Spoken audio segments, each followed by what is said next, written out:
Assalamualaikum, kami dari Saum Hijrah mohon doa dan dukungannya agar tetap beristiqomah dan selalu berada dalam lindungan Allah. إلى حضرة النبي المصطفى محمد صلى الله عليه وسلم وعلى آله وأصحابه وذرياته وأهل بيته الكرام شهر الله لهم الفاتحة.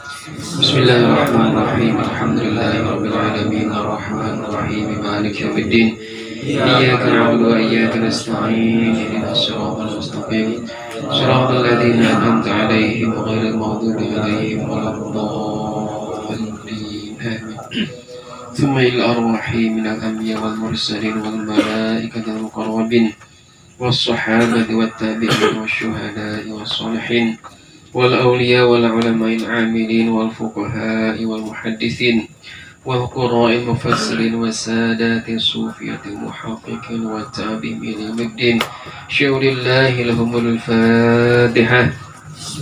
بسم الله الرحمن الرحيم الحمد لله رب العالمين الرحمن الرحيم مالك يوم الدين إياك نعبد وإياك نستعين اهدنا الصراط المستقيم صراط الذين أنعمت عليهم غير المغضوب عليهم ولا الضالين آمين. ثم إلى أرواح آبائنا وأمهاتنا وجدينا وجداتنا ومشايخنا وأستاذنا وأمنا وعماتنا وخالينا وخالاتنا ولأخواتنا ولأصحابنا ولجميع المسلمين والمسلمات والمؤمنين والمؤمنات الأحياء منهم والأموات خصوصا للشعبية masyarakat kampung Kebanu Kopi. Ghafarallahu dzunubahum wa dzunubahunna wa dzunubana. Al-Fatihah. Bismillahirrahmanirrahim. Alhamdulillahirabbil alamin arrahmanir rahim maliki yaumiddin. Iyyaka na'budu wa iyyaka nasta'in ihdinas siratal mustaqim siratal ladzina an'amta 'alaihim ghairil maghdubi 'alaihim waladdallin. Amin. Rabbi shrah li sadri wa yassir li amri wa hlul 'uqdatam min lisani yafqahu qawli. Subhanaka la ilma lana illa ma 'allamtana innaka antal alimul hakim. Wa la hawla wa la quwwata illa billahil aliyyil azim. Untuk pembahasan kali ini tentang masalah al-ghasl atau masalah mandi. Telah kita sampaikan kemarin bahwasanya setiap perkara yang ibadah mahdhah artinya ibadah yang murni. Ada yang ghair mahdhah, suka disebutnya ibadah mahdhah. Apa maksudnya ibadah mahdhah itu? Ibadah yang memang ada aturannya digariskan oleh Allah Subhanahu wa taala. Yang murni ibadah ketentuannya ada waktunya misalnya. Contohnya ibadah mahdhah itu sholat, itu ibadah mahdhah. Kemudian puasa itu ibadah mahdhah. Zakat itu ibadah mahdhah, hanya kalau zakat berkaitan dengan masalah harta. Tapi pada bulan Ramadan juga ada zakat. Itu namanya zakat fitrah yang berkaitan dengan masalah jiwa. Jadi kalau sebetulnya kalau ngomongin Ramadan itu pasti berkaitan dengan zakatnya zakat fitrah atau zakat an-nafs atau zakat jiwa. Adapun yang namanya zakat harta, zakat mal itu tidak harus Ramadan. Jadi karena ukurannya kalau zakat harta itu bukan ukurannya pada saat Ramadan. Kalau zakat harta itu ukurannya satu, kita memiliki harta yang sudah sampai nisab. Nah, itu patokannya. Kemudian harta itu telah berlalu selama 1 tahun. Kemudian harta itu adalah harta yang lebih dari kebutuhan pokok. Nah, itu ketentuannya. Tidak mesti Ramadan. Kalau ngomongin zakat harta. Kalau ngomongin Ramadan itu zakatnya zakat fitrah atau zakat jiwa. Kalau zakat harta mah tidak harus Ramadan. Contoh, kita punya emas, kita punya harta, kita punya uang. Uang yang kita punya ini, itu ada uang kelebihan setelah kita tercukupi kebutuhan hidup. Makan, bayar listrik, sekolah anak, bayar PAM, itu kan kebutuhan dapur. Nah, di luar itu kita punya harta nih. Di luar kebutuhan pokok kita ada harta.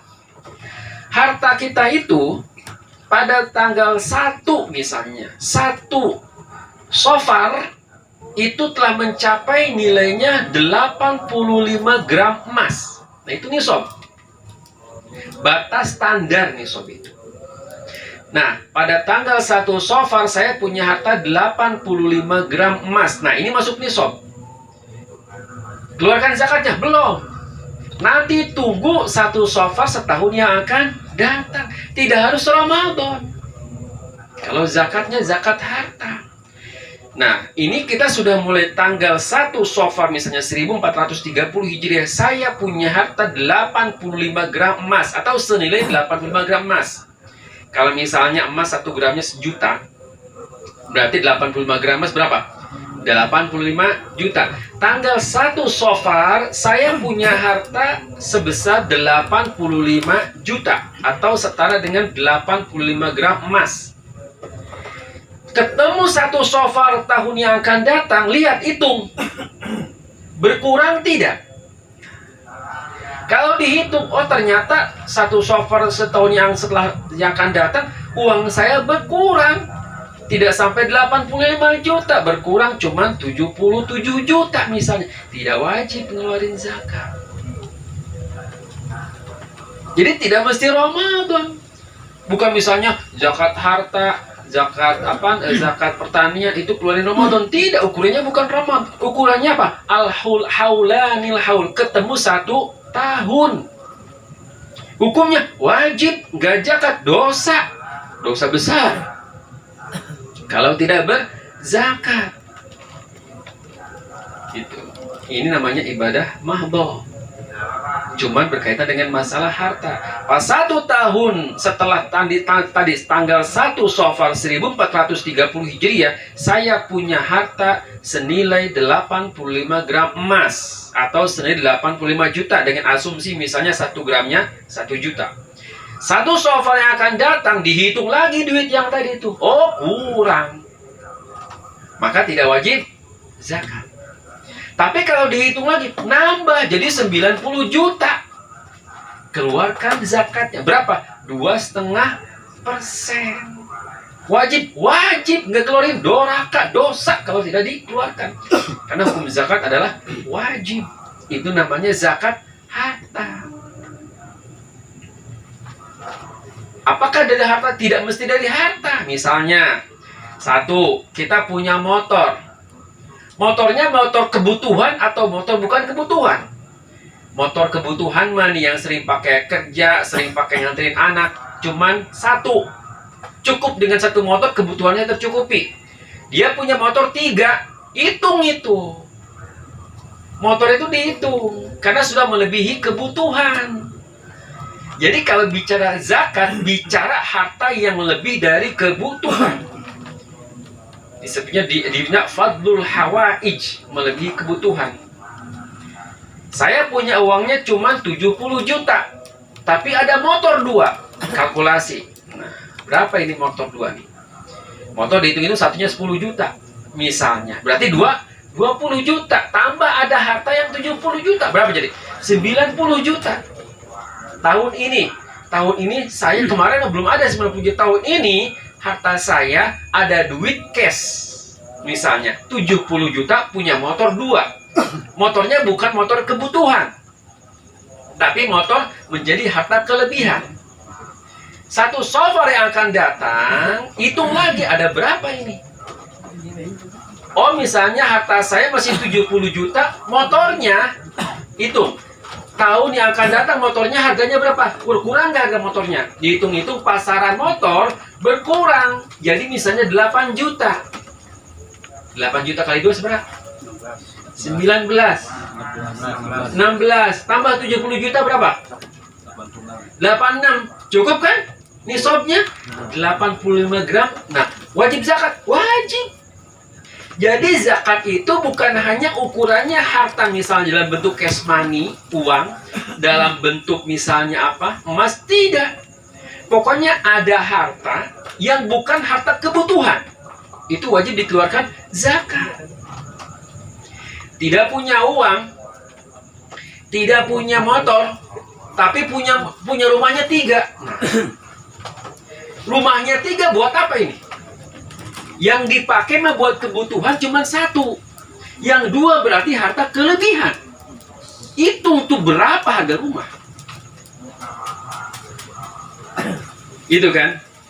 Kalau rumah itu rumah sebagai harta kelebihan, maka wajib zakat. Gimana kalau rumahnya masih ngutang? Lain soal. Lamun rumahna imahna ya masih ngahutang, masih kredit, belum jadi ada syarat juga zakat juga. Milkut tam. Zakat itu sudah dimiliki sempurna. Lamun rumah iya, seandainya saya punya rumah tapi rumahnya masih akad kredit, itu belum milkut tam. Belum dihitung punya kita. Karena kalau kita nggak bayar diambil sama bank. Nah itu namanya belum kategori harta yang sudah penuh milik kita. Jadi harta yang dihitung wajib zakat itu harta yang sudah penuh milik kita. Hati-hati, banyak orang yang terjebak tidak bayar zakat. HP-nya 5. Sebetulnya Anda butuh HP untuk kebutuhan itu berapa? Cuma 1, berarti 4 harta itu. HP-nya S20 Pak. Seberapa S20 Pak? 20 juta. HP-nya dia punya 5. Kebutuhan dengan 1 HP dia cukup. Berarti yang 1 kebutuhan, tidak dihitung harta lebih. Yang 4 dihitung harta lebih. Punya HP S20 4. Motor 3. Motor kebutuhannya cuma 1. Yang 2 berarti harta kelebihan. Hitung itu. Kayak kontrakan. Hitung semuanya. Oh berarti saya tahun ini tanggal sekian harta saya sudah masuk nisab zakat, wajib zakat. Ketemu tahun yang akan datang, hitung lagi. Harga HP turun nggak? Turun harga HP. Sekarang misalnya S20 tinggal harganya 15 juta. Kali 4 berapa? 60 juta baru HP-nya. Tambah motor 2. Seberapa? 20. Jadi seberapa? 20. Kontrakan tilu. Tuh. Itu kan? Itu wajib mengeluarkan zakatnya. Harus Ramadan? Tidak mesti Ramadan. Ukuran zakat itu selain zakat jiwa, bukan ukurannya Ramadan. Ukurannya adalah ketemu 1 tahun setelah harta itu mencukupi, memenuhi unsur-unsur wajib zakat. Apa diantaranya? Hartanya sudah punya kita, bukan kreditan. Gitu. Kalau yang masih kreditan, maka belum milkut tam. HP-nya sudah HP sendiri, bukan HP kredit, milkut tam. Rumahnya sudah lunas dari bank, milkut tam, sudah milik kita penuh. Hitung semua. Jadi selama rumah, HP, motor itu sudah bukan kebutuhan pokok, maka itu masuk kategori harta yang harus diwajibkan keluar zakatnya kalau sampai nisab.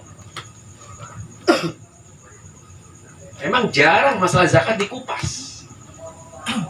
Apalagi kalau mau harta warisan. Saya kalau udah ngomong harta warisan udah kesana kemari. Itu kan kalau ngomong masalah warisan. Ini masalah zakatnya jarang dikupas. Sebetulnya nungaran ibadah malain dengan ukur sholatnya bukan. Sholat ibadah mahdoh, zakat ibadah mahdoh. Berapa banyak orang kita yang terledor dengan zakat? Berapa banyak orang yang banyak terjebak masuk neraka karena masalah zakat?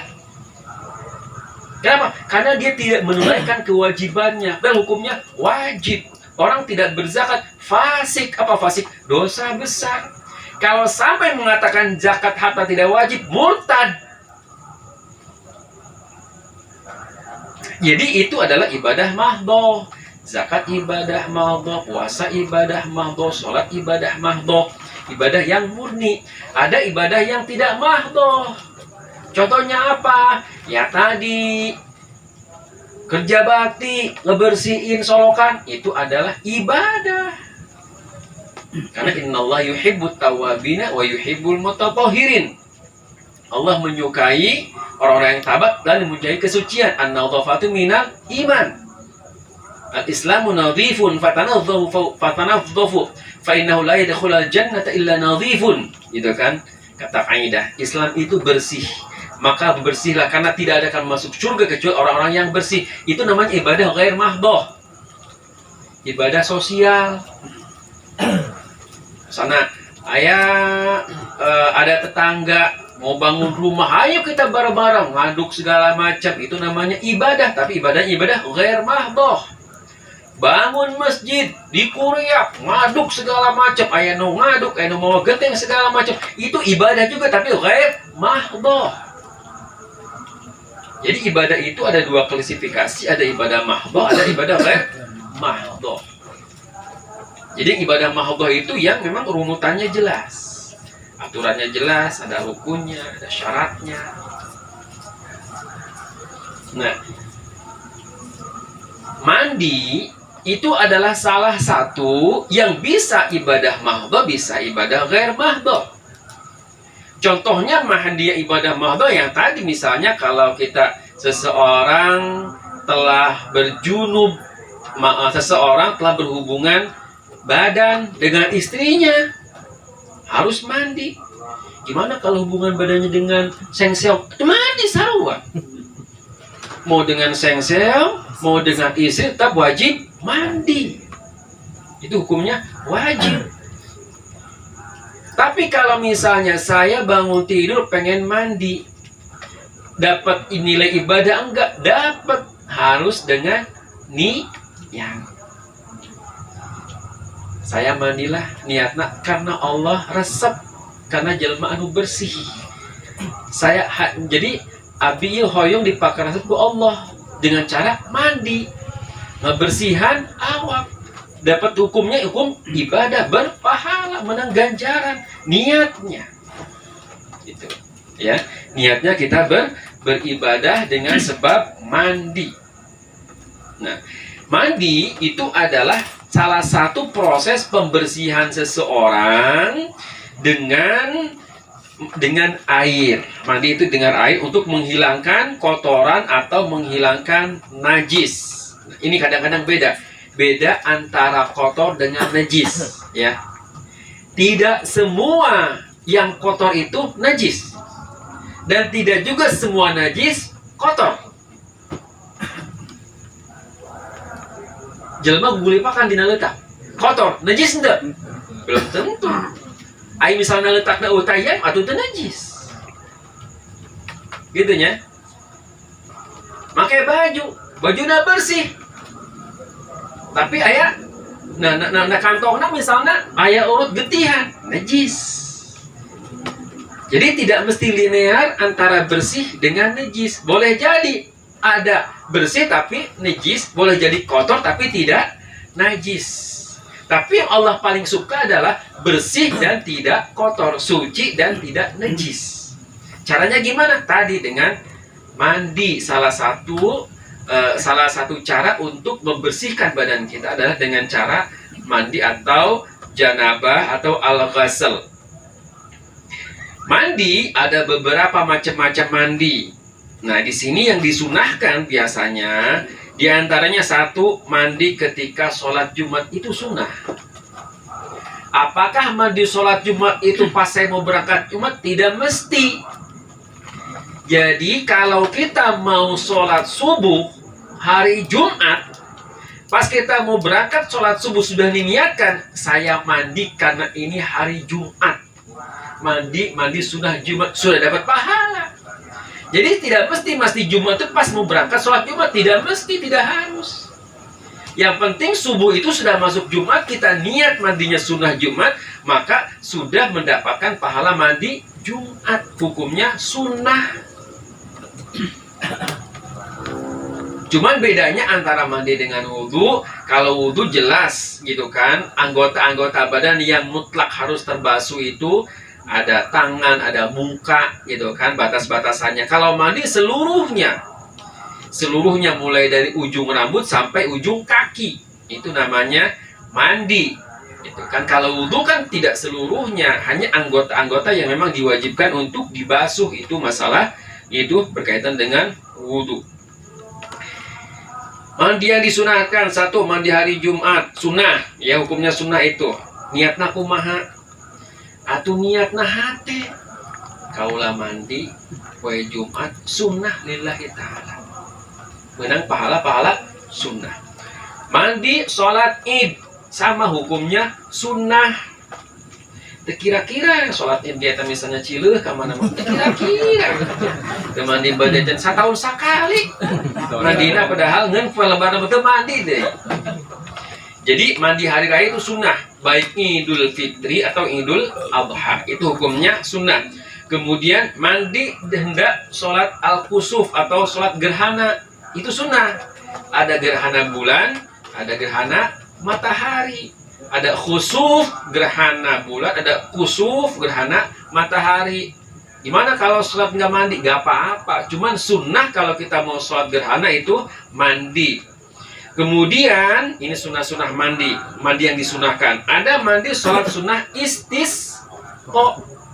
Nah, sholat istisqa. Minta hujan. Ulah loba hujan ulah. Makhluk ngaco bae gireun ayeuna gara sholat istisqa ngaco eta nya keunnya hujan gede. Aya waktuna kapan istisqa, kapan kita tidak sholat istisqa. Kemudian anyar eta mah. Mandi sesudah memandikan mayat itu sunnah. Ya. Lamun misalnya ya Pak RT ya. Eta sunnah sanggeus memandikan mayat kita mandi sunnah. Itu dapat pahala sunnah. Jadi kalaupun tidak setelah mandi mayat kita tidak mandi, tidak apa-apa, sebetulnya kan sunnah aja. Hukumnya sunnah. Kemudian mandi bagi yang mukallaf, orang yang masuk Islam, itu sebetulnya masuknya kategorinya sunnah, tapi sangat dianjurkan, itu muakkad. Kemudian mandi setelah sadar dari pingsan, itu kan, itu sunnah itu. Sunnah mandi pingsan sadar, sunnah mandi. Kemudian geus mabok mandi, sunnah. Nyaho eta nan cai ieu topi dengdek diinum. Atuh mabok, geus mabok tinget nanaon. Namun geus sadar manehna sunnah tah mandi. Ai mandi kan mabok dia tadi. Gitu kan. Ai mabok mah teu rasa. Teu nyaun manehna mabok. Eta hukumna sunnah. Kemudian mandi setelah seseorang sembuh dari gila, itu hukumnya sunnah. Kemudian mandi pada saat kita ihram, rek umroh untuk haji, umroh untuk umroh, itu namanya mandinya sunnah. Kemudian mandi hendak berkumpul dengan orang banyak, itu sunnah. Rek pengajian kadi mandi, ternyata sunnah tah. Ya. Jadi kunaon disunahkeun? Karena cek Nabi teh ya, jadi Nabi mah teresep eta kana bau-bau. Makanya cek Nabi, lamun ieu nu ngadahar atum, naon atum? Bawang putih. Anu ngadahar albasol, naon basol? Bawang merah. Cek Nabi, ulah salat di masjid kaula. Kenapa? Bau kana awak. Jadi sunnah, lamun urang rek salat jamaah, urang rek kumpul, komo rek katimu ka bogoh mah sunnah eta mandi. Gitunya, sunnah mandi. Atuh kabogoh ge pan aya pinyi pamajikan mah hade. Eta namanya khitbah muqaddimatun nikah. Panjelma kan samemeh nikah kan khitbah heula. Di khitbah heula ngalamar heula. Atuh rek ngalamar awakna boma tuh boro-boro ditarima ku mina. Ku calon mitoh teu kira-kira ieu mah. Salaki dia macam teman mandi aja. Itu wayah nalah ada kata mimiti Muhammad tuh mandi gitu. Sanajan sabulan sekali ge.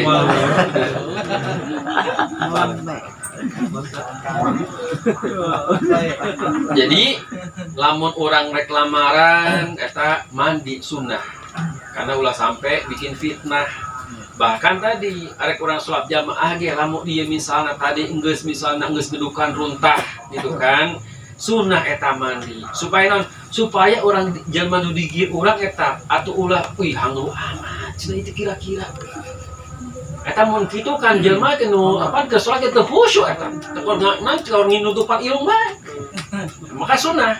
Jadi pada saat badan kita kotor, pada saatnya berubah hormon tubuh kita, keluar bau yang tidak enak, kamu ada rana jengkol bae beda eta bauna ge. Jengkol bae kopi urang marokoknya beda. Maka sunnah mandi. Nah, ada mandi yang wajib. Ini yang sunnah. Yang wajib sudah beberapa kali kita singgung, diantaranya berkumpul laki-laki dengan perempuan, dengan istrinya. Suami istri berkumpul bersebadan. Sebadan atau berhubungan suami istri, maka hukum wajibnya mandi. Kumaha ye lamun misalnya bersenggama tapi tidak keluar mani, tidak keluar sperma. Kekitu bae. Assalamualaikum, anu nagih pengajian. Kaget. Artinya tuh halanya nyawa sore-sore juga maghrib. Atuh datang rombongan si Rijal. Assalamualaikum, kaget loncat maneh. Gitu kan? Nah, kumaha eta? Mandiin teu? Lamun eta geus teuleum cek Nabi. Sebagaimana teuleumna ember kana naon? Kana sumur, wajib mandi sanajan teu kaluar mani, sanajan teu kaluar sperma, wajib mandi. Wa in kuntum aulamastumun nisa di situ. Atau junub, janabah. Karena seseorang telah bersenggama ya. Jadi kalau sudah ketemu bainal kita ini, ketemu dua yang disunat. Yang disunat laki-laki, yang disunat perempuan, ketemu sekalipun tidak keluar sperma, wajib mandi.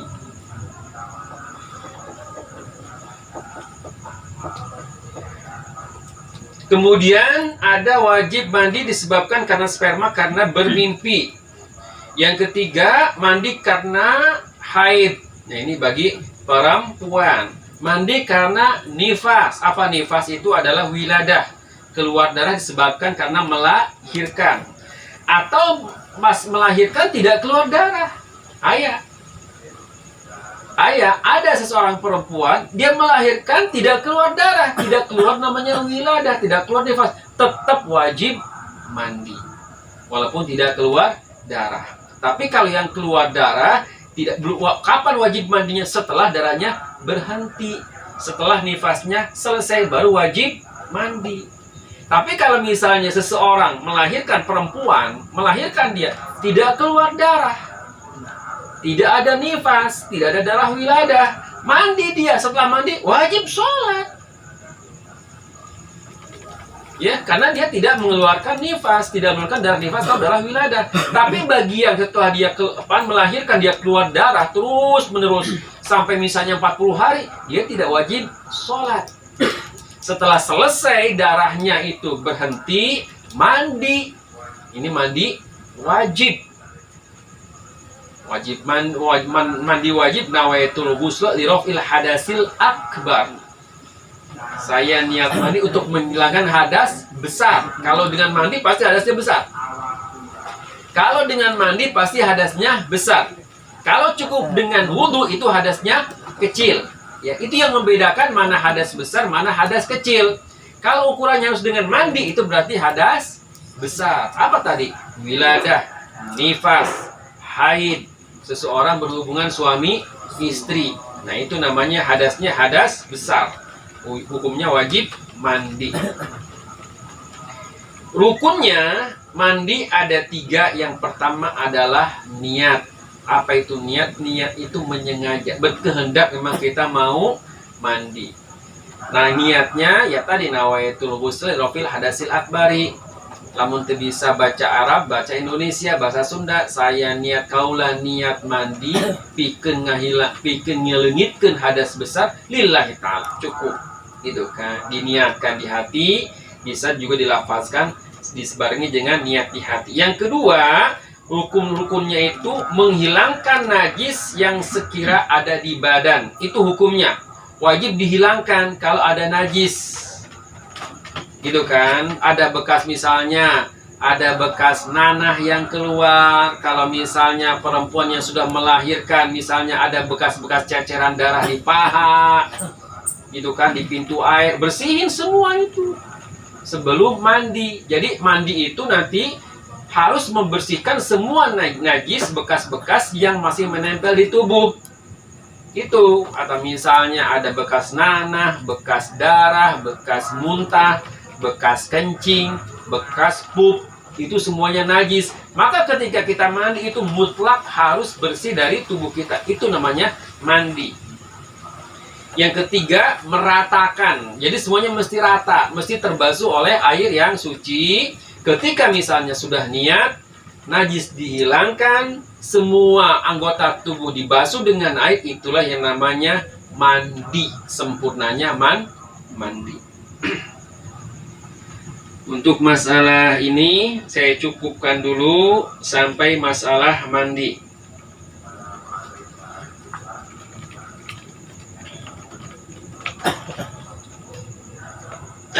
Kemudian saya coba ini, kita akan belajar masalah kaidah fikih, al-qawaid al-fiqhiyah.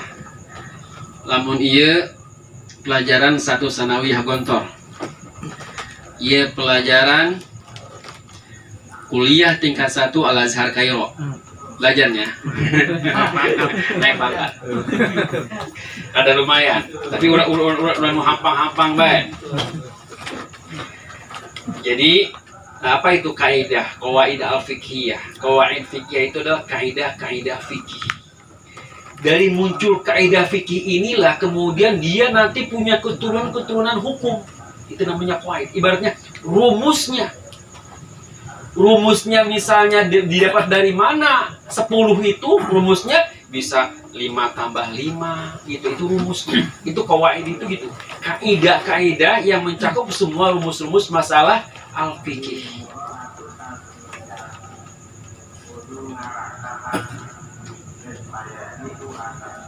Bismillahirrahmanirrahim. Yang pertama, kaidah yang pertama adalah al-umur bimaqasidiha. Semua perkara itu pasti ada tujuannya. Dan semua yang kita lakukan itu tergantung kepada tujuannya apa. Karena jelma makhluk taklif mah jelema nu normal pasti ketika berbuat dia pasti ada tujuan. Lamun jelema berbuat itu tujuan, eta jelema edah. Orang berbuat tidak ada tujuan itu bukan makhluk taklif. Bisa dia gila, bisa dia tidak sadar. Siapa yang orang tidak sadar? Ada. Orang yang ketika tidur dia bangun, dibawa kesadaran. Dibawa kesadaran dia, bangun, bawa golok, bacok orang, nggak dosa. Karena dia bukan ahlu taklif. Orang yang ahlu taklif pasti setiap kegiatannya, setiap aktivitasnya punya tujuan. Inilah yang dia maksud dengan al-umur bimaqasidha. Semua perkara orang yang ahlu taklif ada tujuan, ada maksud. Jadi aneh. Lamun jelema misalnya ke masjid pakai peci, ke masjid kenal dia, ente ke masjid break ningis. Nah itu jelema kok dipertanyakan. Dur azan. Gitu kan, pakai peci, pakai samping. Ke masjid. Tujuan yang jelas dia pasti mau sholat. Ente kenal ke masjid. Hayang ningis hareudang di imah. Hayang ningis mah tunggu pakai peci, tunggu pakai samping, tunggu nungguan zuhur. Nah, ini berarti dipertanyakan orang kayak gitu. Ahlu taklif mah ketika dia berbuat pasti punya tujuan. Makna hadzal qa'idah. Nah, ini mengusung bahasa Arab lagi. Anna al-hukm alladhi yatarattabu ala amrin yansha'u an fi'lil mukallaf aw qawlihi innama yakunu fi muqtada ma huwa al-maqsud min dzalikal amr.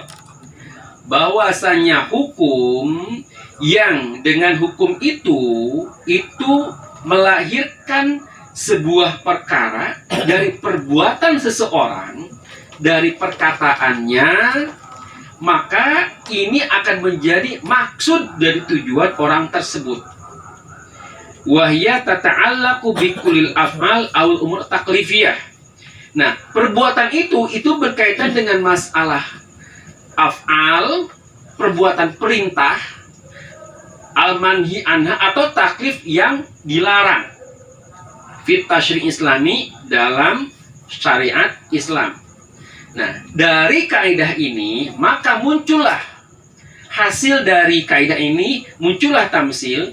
Inna tarkal insan lil muharramat almin almanhi anha in kana dzalika imtithalan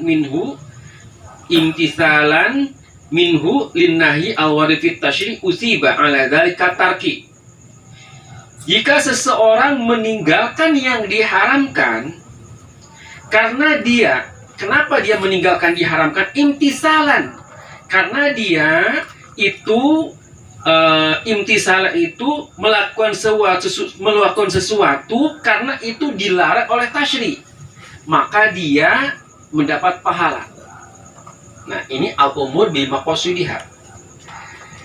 Kalau seseorang meninggalkan tidak minum minuman keras, mengapa Anda tidak minum minuman keras? Kunaon ieu misalnya aya topi miring gitu kan. Ayo minum topi miring. Embung. Kunaon? Teu ngeunah. Pahit topi miring mah. Kalau seseorang meninggalkan sesuatu yang dilarang karena dia tidak suka dengan rasanya, bukan karena dia meninggalkan itu karena perintah dari Allah, maka dia meninggalkannya tidak mendapatkan pahala. Karena dia tujuannya itu tidak minum itu bukan karena Allah melarang minuman keras, bukan. Berangkat ke pasar itu, non biasa masang, iya, sabung ayam, atau misalnya masang kulkas, bunga, kunaon, teu boga duit, embungna eta jelema teu masang karena teu boga duit, teu meunang pahala.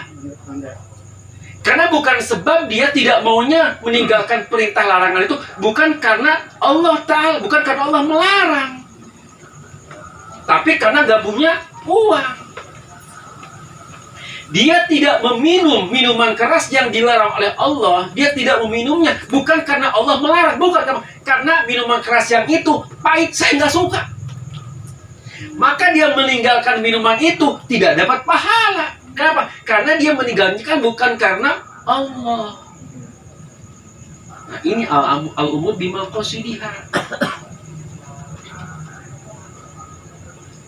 Lamun ieu jelema gitu kan, biasa main lotre teu main lotre, kunaon teu boga duit, maka ninggalkeunna eta jelema teu main lotre teu meunang pahala.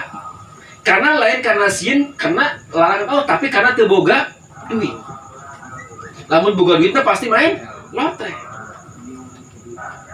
Ini namanya al-umur bi maqasidiha.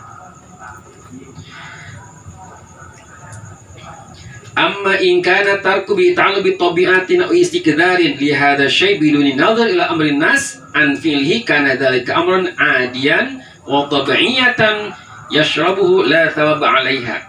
Famathalan aklul maitah fi ghairi rukhsah haramun. Memakan bangkai itu haram kecuali yang dirukhsah.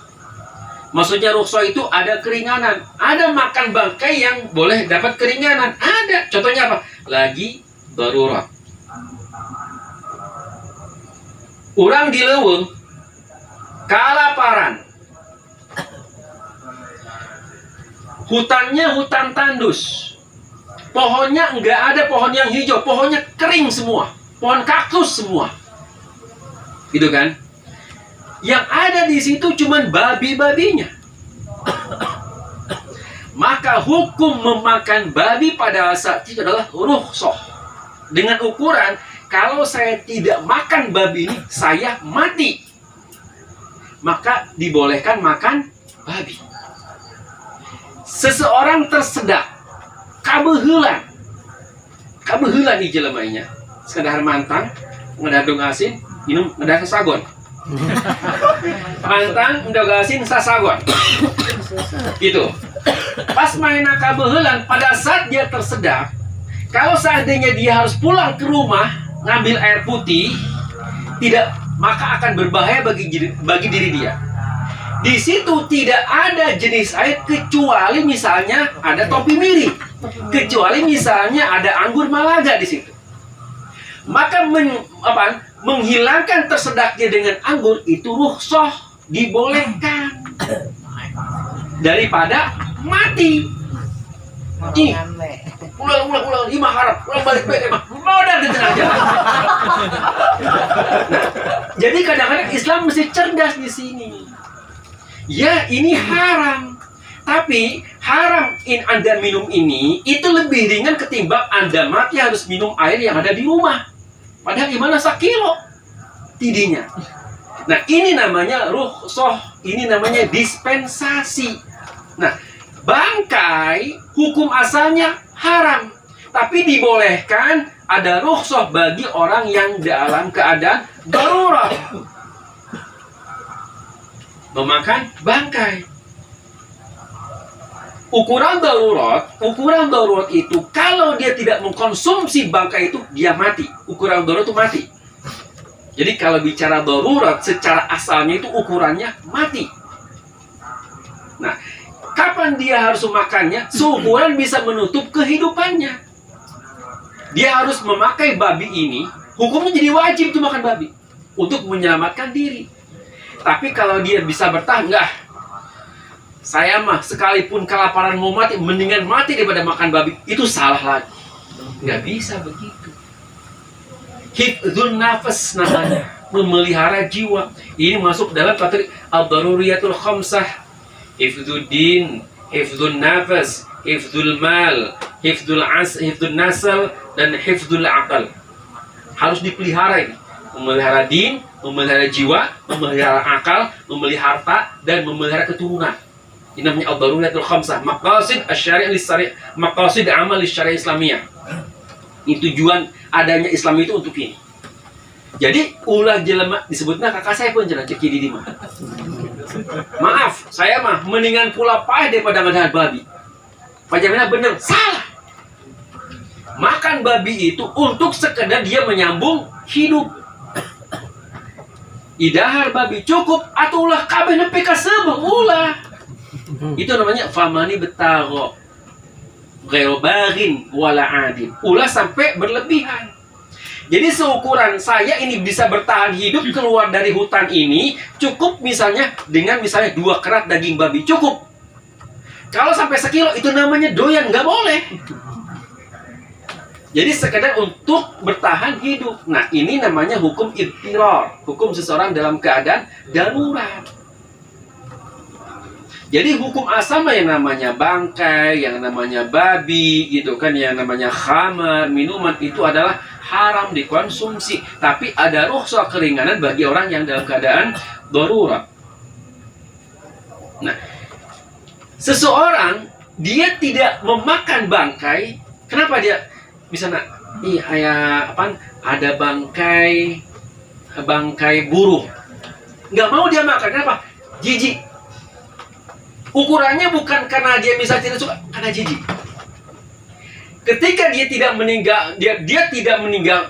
meninggalkan memakan bangkai karena jijik, maka dengan sebab jijiknya itu dia tidak mendapatkan pahala. Artinya kalau ada bangkai itu bersih, boleh jadi dimakan sama dia. Tapi kalau kita niat meninggalkan tidak memakan bangkai karena Allah melarang manusia memakan bangkai karena itu haram, maka mendapat pahala. Jadi tergantung maksud kita lagi, itu kembali kepada maksud. Kalau Anda tidak berpacaran karena waktu malam minggu Anda lagi bokeh, maka Anda meninggalkan pacaran tidak mendapatkan pahala. Tapi karena Anda meninggalkan berpacaran karena berpacaran dilarang oleh agama, karena bersatunya yang bukan muhrim, maka Anda meninggalkan berpacaran, Anda mendapat pahala.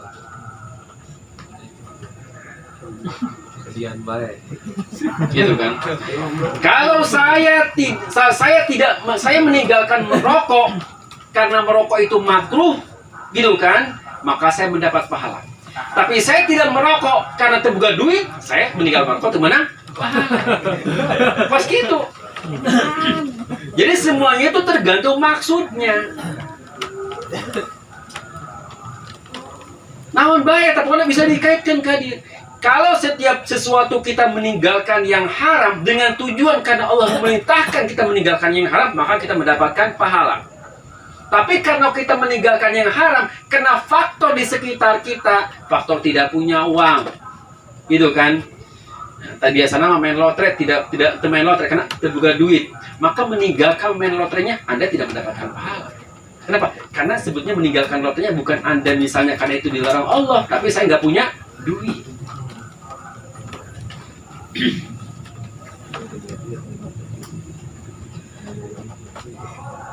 Anna nawai au qalbiyah al mujarradah allati la taqtarin bi dhahirin yafasahu anha min qawlin aw fi'lin yatarattabu alaihi hukmu syar'i dunyawi li anna qa'idah bi mantuqiha innama tarabitul hukmu bil umur al dhahirah min al aqwal wal af'al wa in kanat qad ja'alat tahdiduhu muntawiyan bi niyyah wal qasd wa ra'a dzalika. Pemahaman kaidah ini niat hati yang tulus, yang tidak berkaitan dengan zahir, yang menegaskan daripada perkataan atau perbuatan yang tidak terjadi perkataan dan perbuatan hukum syar'i duniawi. Karena kaidah dengan konteksnya itu terkait dengan hukum yang berkaitan dengan yang zahir dari perkataan dan perbuatan. Nah, jadi sebetulnya setiap niat manusia itu, maksud tujuan manusia itu harus muncul dalam perbuatan, dalam zahir. Ya. Jadi misalnya, insyaallah niat puasa, isu-isu kopi. Jadi tidak ada makna niat itu. Kurayir sholat, kurayir sedekah. Niat ya Allah, kula sedekah. Menang duit atau cicing bayar baramai atau cicing bayar. Jadi tidak sepadan. Jadi tidak berguna niat itu. Niat mesti harus dibarengi dengan af'al, dengan perbuatan atau qaul, dengan ucapan. Contohnya, man talaqa zawjatahu biqalbihi duna yamtiqu bilisanihi la yuhkamu talaq wa in saraha anhu kana qad nawadzalik.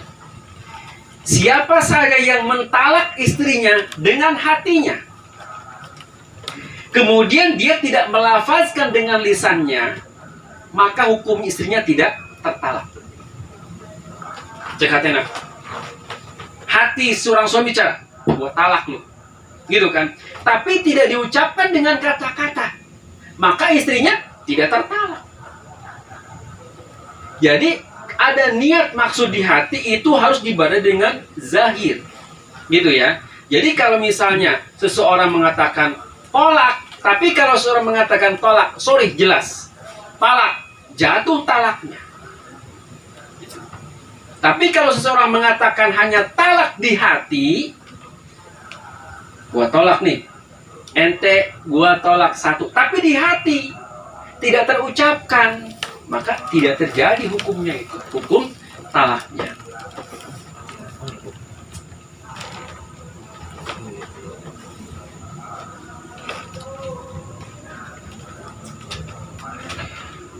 Wa kadzalika al-af'al allati la tahtam illa qasdan wahidan mu'tamu kal af'al shariha fi 'adam al-iltifat ila niyatil fa'il wa ila ma yanihi min dzalikal qasd allati la yuriduhu allati la yurid. Begitu juga perbuatan yang memungkinkan, yang tidak memungkinkan kecuali satu maksud, seperti lafaz yang sore, tidak melihat kepada niat si orang yang berbuat. Begitu juga tidak apa motivasi dari tujuan dari yang diinginkannya.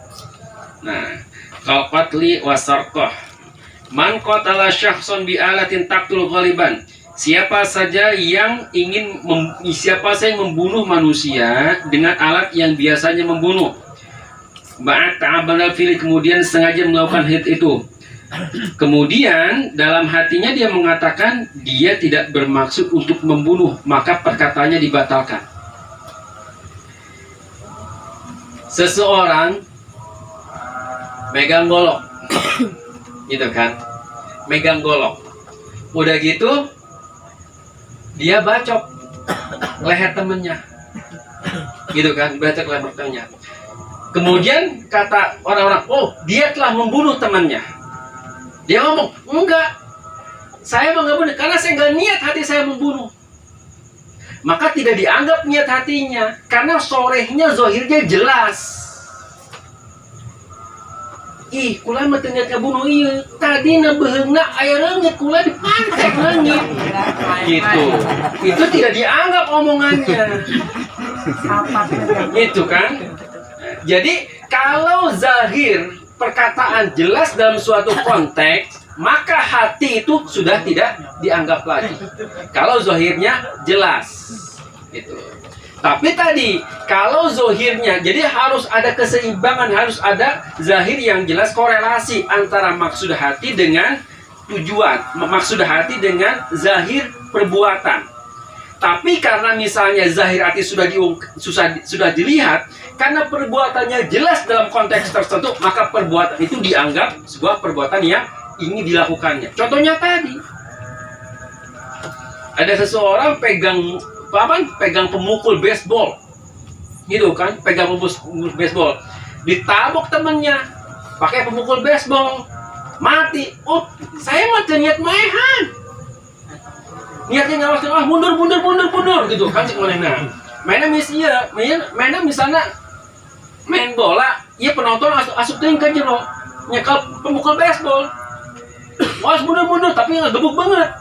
Gitu kan? Maka itu tetap walaupun kata dia, saya mah enggak niat membunuh dia, tetap karena zahirnya terkorelasi antara perbuatan dengan tujuannya itu membunuh, maka dianggap ini namanya al-umuri bimaqasidiha. Semua perbuatan itu tergantung tujuannya, baik tujuan yang zahir atau korelasi antara tujuan yang hati dengan yang zahir. Untuk sementara pengajian kita, untuk pengajian ini saya cukupkan. Insya Allah kita akan kembangkan dalam tanya jawab kalau ada. Demikian. Assalamualaikum warahmatullahi wabarakatuh. Waalaikumsalam warahmatullahi wabarakatuh.